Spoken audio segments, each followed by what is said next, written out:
Di hari pernikahannya, Bella membuat seluruh tamu termasuk keluarganya terkejut karena mengenakan gaun hitam alih-alih putih. Apa yang sebenarnya direncanakan Bella dengan mengganti gaunnya? Sebelum memulai ceritanya, jangan lupa klik subscribe dan tuliskan di kolom komentar dari kota mana kalian menonton.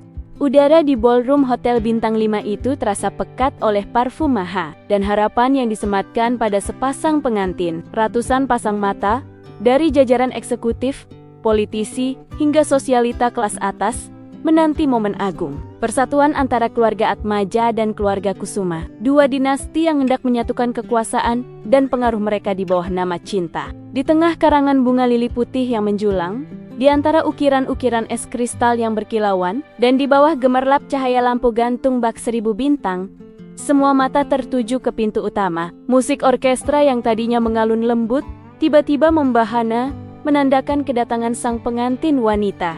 Langkah kaki Bella Atmaja terdengar berirama, lembut namun tegas, seolah menapaki takdirnya sendiri. Namun, saat ia muncul, napas seluruh tamu di ruangan seakan tertahan. Suara bisik-bisik yang tadinya mereda, kini meledak bagai ombak di lautan. Keheningan yang seharusnya sakral dipecahkan oleh kejutan yang hampir memalukan. Bella tidak mengenakan gaun putih. Gaun yang membalut tubuh rampingnya adalah sehelai kain velvet hitam pekat. Potongan ball gown klasik itu, yang seharusnya memancarkan kepolosan dan awal yang baru, justru terasa mencekam dan misterius dalam balutan warna malam. Gaun itu meskipun tampak elegan, tetapi dalam konteks upacara pernikahan tradisional, warna itu adalah sebuah deklarasi, sebuah perlawanan total. Gaun itu bukan hanya hitam, gaun itu adalah jeritan yang dibungkam, terukir dalam jahitan sutra dan manik-manik.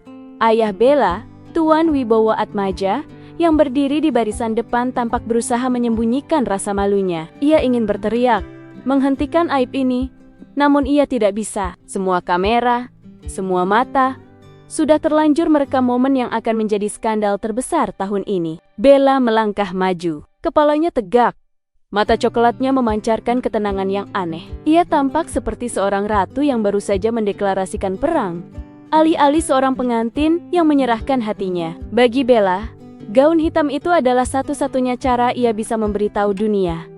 Hari ini, aku menghadiri pemakamanku sendiri. Bella Atmaja adalah putri tunggal keluarga Atmaja. Sejak ia bisa mengingat, hidupnya adalah serangkaian jadwal yang kaku, les privat yang tak berujung, dan makan malam formal yang dingin. Kekayaan, bagi Bella, bukanlah kenyamanan, melainkan sangkar emas. Keluarga Atmaja memiliki segalanya, kecuali kehangatan. Ayahnya, Tuan Wibowo, seorang industrialis ulung, hanya melihat Bella sebagai aset, pewaris nama, dan alat untuk memperluas kerajaan bisnisnya. Cinta dan perhatian digantikan oleh ekspektasi yang menyesakkan. Bella adalah gadis cerdas dan sensitif. Di balik penampilannya yang selalu rapi dan patuh, ia memendam impian liar. Ia tidak ingin mengurus dewan direksi atau menghadiri pesta. Bella ingin menjadi seorang penulis.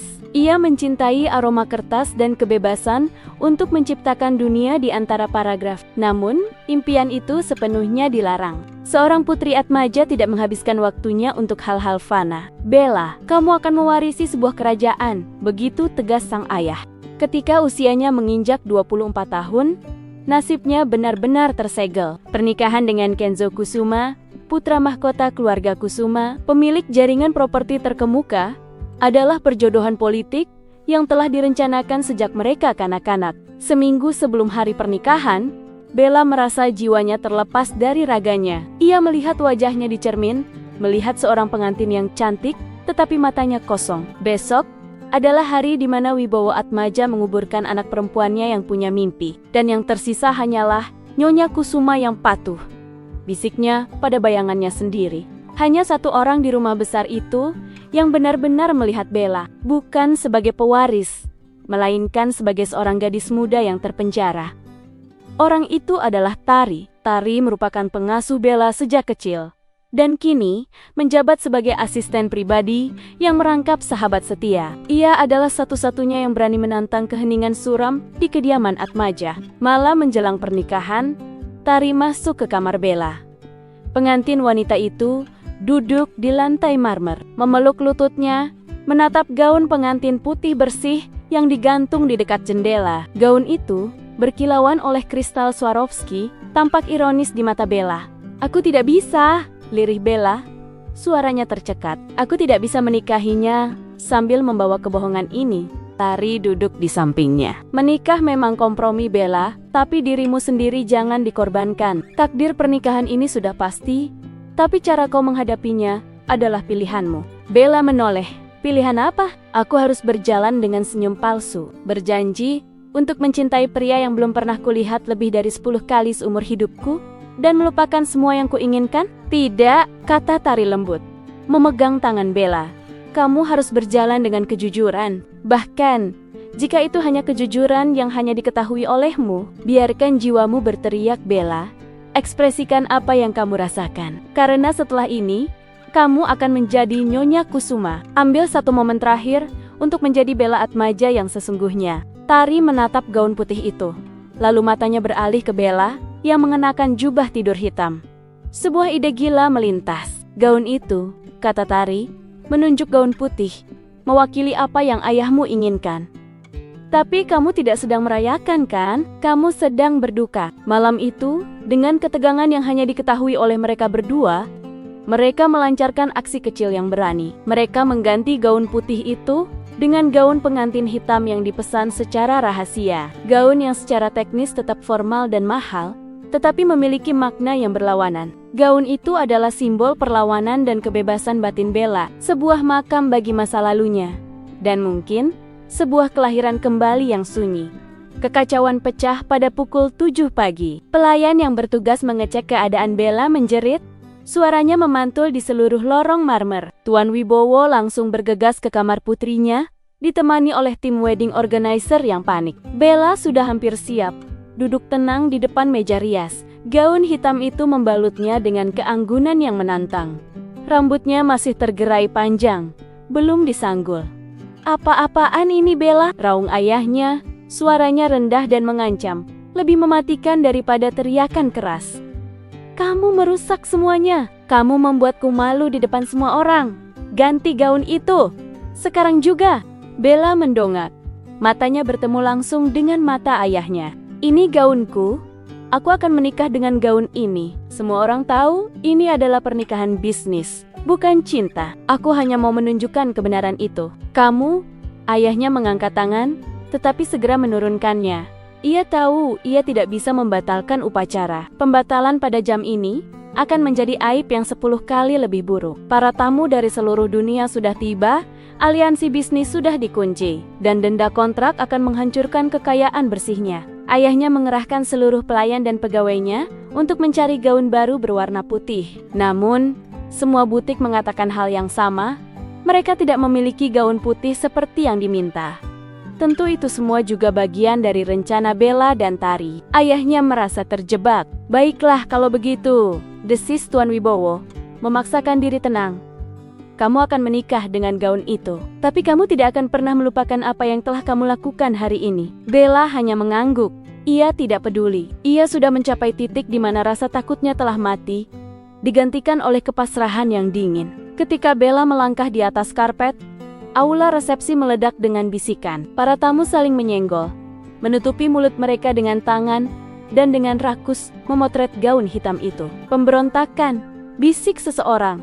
"Drama keluarga," bisik yang lain. "Skandal terbesar," simpul seorang wartawan. Bella tidak melihat mereka. Ia hanya melihat ke depan, ke pelaminan. Di atas sana, Kenzo Kusuma, calon suaminya, berdiri mengenakan tuxedo putih klasik dengan dasi kupu-kupu hitam yang kontras. Pria itu tampan, tinggi, dan memiliki aura ketenangan yang jarang dimiliki pria seusianya. Saat Bella mendekat, Kenzo melihat gaun itu. Ekspresinya tidak menunjukkan kemarahan, tidak ada rasa malu, dan yang paling mengejutkan, tidak ada keterkejutan sama sekali.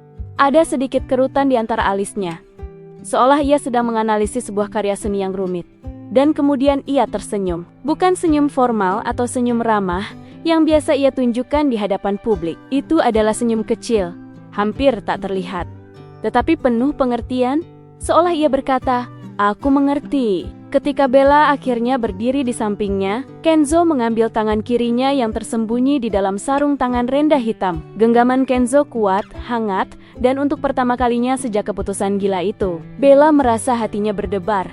Bukan karena takut, melainkan karena kelegaan. Itu adalah momen krusial, rahasia di tengah keramaian, di hadapan ratusan orang yang menghakiminya. Ia justru merasa dilihat dan diakui oleh pria yang seharusnya menjadi suaminya yang terpaksa. Genggaman tangannya adalah dukungan diam-diam, pengakuan bahwa dia, Kenzo, melihat gaun hitam itu sebagai simbol kebenaran, bukan aib. Upacara pernikahan berlalu dengan cepat, diselimuti suasana canggung dan tegang. Setelah semua ritual formal selesai, dan kedua mempelai telah mengucapkan selamat tinggal pada tamu-tamu terhormat, Kenzo dengan sopan menangkis pertanyaan wartawan tentang gaun hitam dengan mengatakan bahwa istri saya sedang menciptakan tren baru. Malam itu Kenzo mengajak Bella menjauh dari keramaian resepsi keluarga inti yang masih berlangsung di dalam kediaman Kusuma. Ia membawa Bella ke taman yang sunyi, di mana hanya ada suara gemericik air mancur yang menenangkan. Bella berdiri kaku, masih mengenakan gaun hitamnya, menunggu amarah atau teguran yang ia yakini akan datang. "Kenapa gaun hitam?" tanya Kenzo. Suaranya lembut, tidak menghakimi. Bella terkejut dengan nada itu. Kenzo tidak menatapnya dengan tatapan suami yang marah, melainkan dengan tatapan penasaran yang tulus. "Karena aku tidak bisa tersenyum dengan gaun putih. Aku tidak bisa berpura-pura bahwa ini adalah awal yang bahagia. Ini adalah akhir dari diriku yang lama," jawab Bella jujur. Kenzo mengangguk. Ia menarik napas dalam-dalam.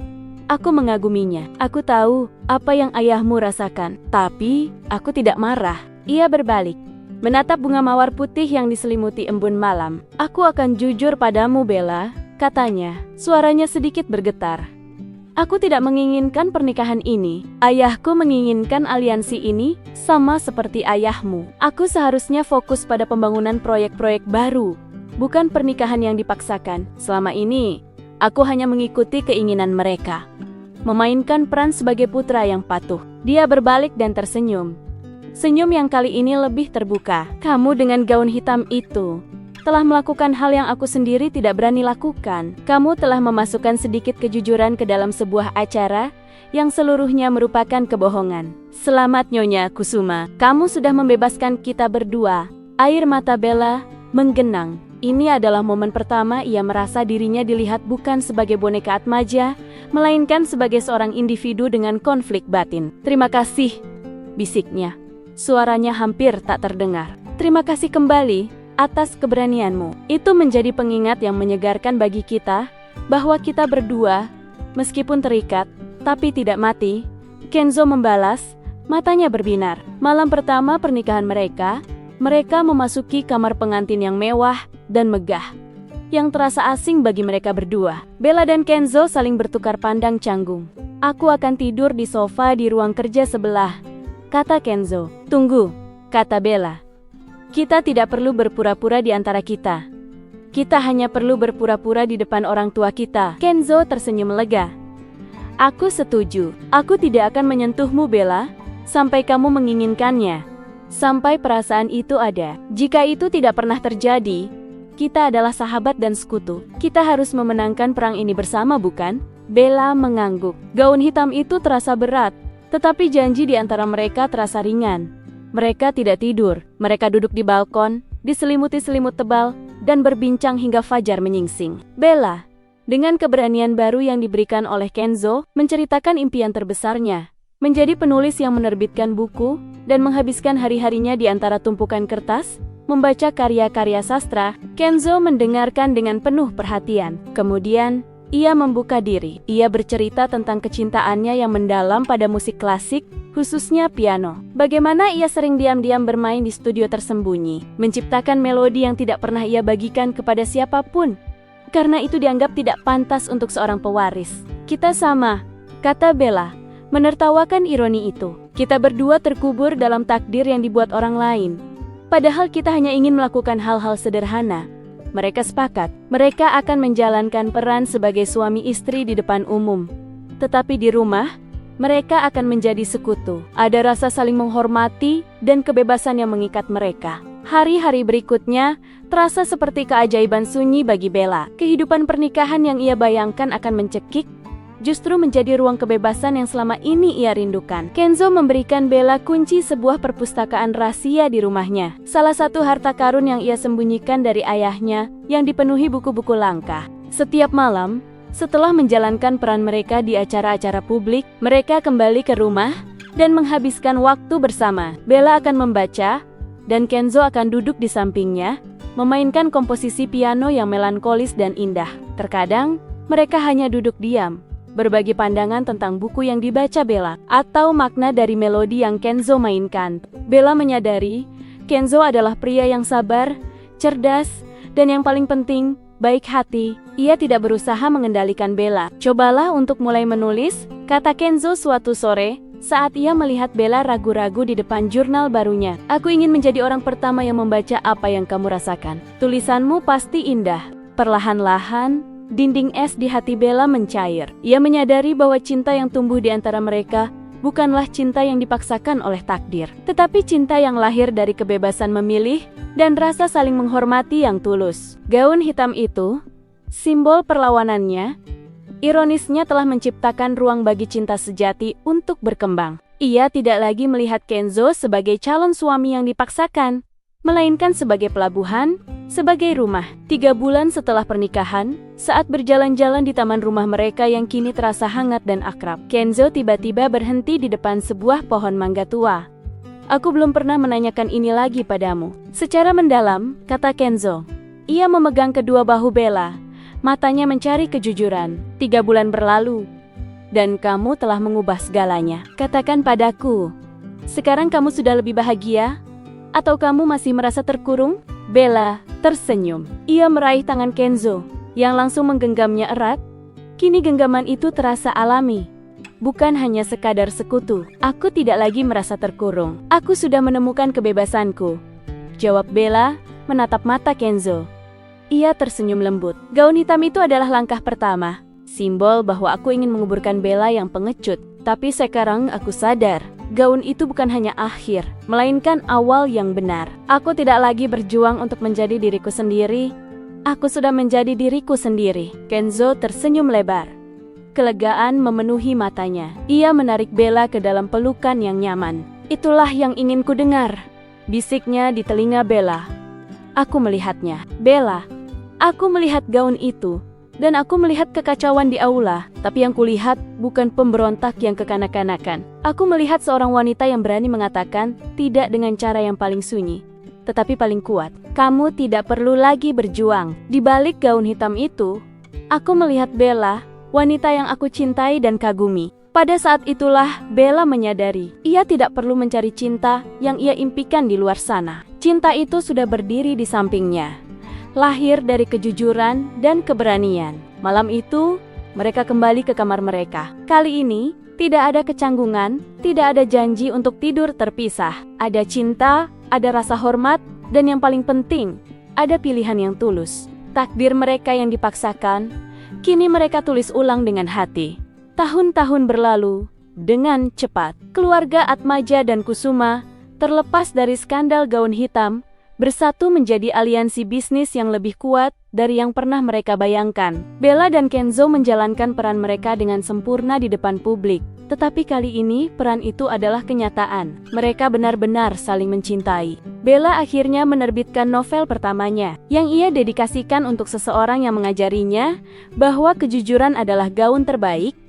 Novel itu menjadi bestseller, dan Bella akhirnya menemukan kebebasan yang ia impikan bukan di buku tetapi dalam hidupnya. Mereka dikaruniai seorang anak laki-laki yang cerdas dan ceria, yang mereka beri nama Tommy. Suatu sore, saat Tommy bermain di ruang keluarga, Bella duduk di samping Kenzo yang sedang memainkan melodi baru di pianonya. Bella mengenakan gaun sutra merah yang cantik. "Terkadang aku berpikir," kata Bella, bersandar di bahu Kenzo. "Aku tidak menyangka keputusan berani, gila, dan memalukan itu akan mengubah hidupku. Aku pikir aku akan menikah dan hidup dalam kepasrahan selamanya." Kenzo menghentikan permainan pianonya, membalikan tubuh, dan memeluk Bella. Gaun hitam itu adalah awal dari segalanya, jawab Kenzo.